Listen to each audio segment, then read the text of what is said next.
kay Sal? Hindi na kailangan magpa... Nakakainis. Ako kung nililate ko.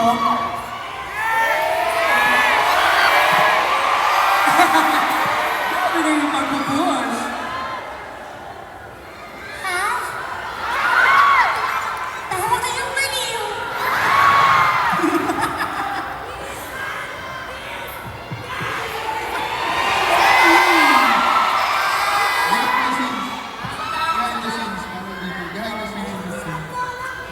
O sige, sapis niyo lang.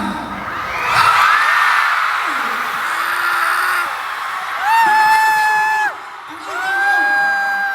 Wait lang. Wala ko yung pasimuno ng Team Bardagulang ito. Sige po. Sige, go for last.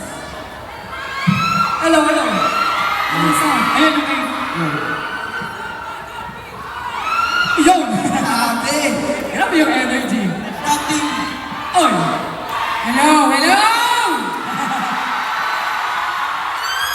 Sino bang may dugo?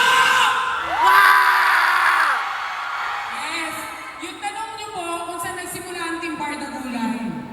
So, feeling ko sa taong bayan din nagsimula yung salitang Team Bardagulan sa kanila rin. So, ayun po, nung nagla-live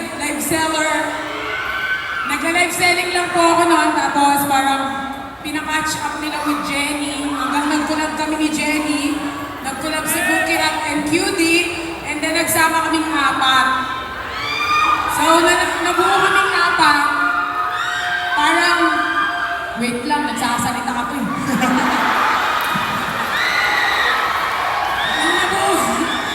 Nung nabuo po kaming apat, doon na po kami parang nag-invite ng ibang tao. Like, si Bukirat po ang nag-invite sa lahat ng lalaki po na nandito ngayon sa Team Bardagulan. Pasalamat kayo sa akin, ha? Magpasalamat kayo kay Bukirat. So hanggang nabuo po siya ng bubuo, hanggang napasok na rin sila Miss Catering and everything. Hanggang nabuo na po yung salitang Team Bardagulan! There you go. Yes, and I take you. And I take you. I think nasabi na ang buod ng istorya ng Team Bardagulan. Am I right? Yes. Walang pressure na nararamdaman. Pero ngayon, kasi dami na nagmamahal sa amin, kailangan namin maging buo para makapagbigay ng saya sa maraming tao.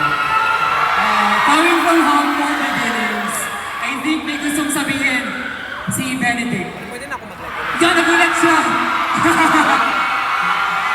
Sabi niya kasi sa akin, pumili ka. Live na rin ako mamaya.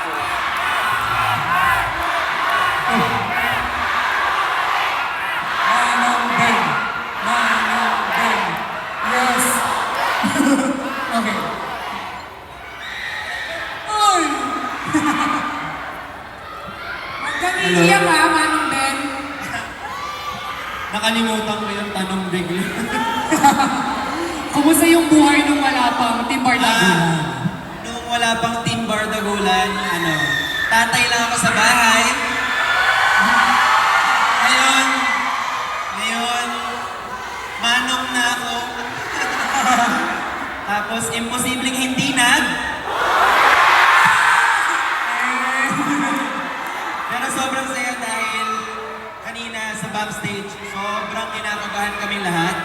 And tinitingnan ko sila para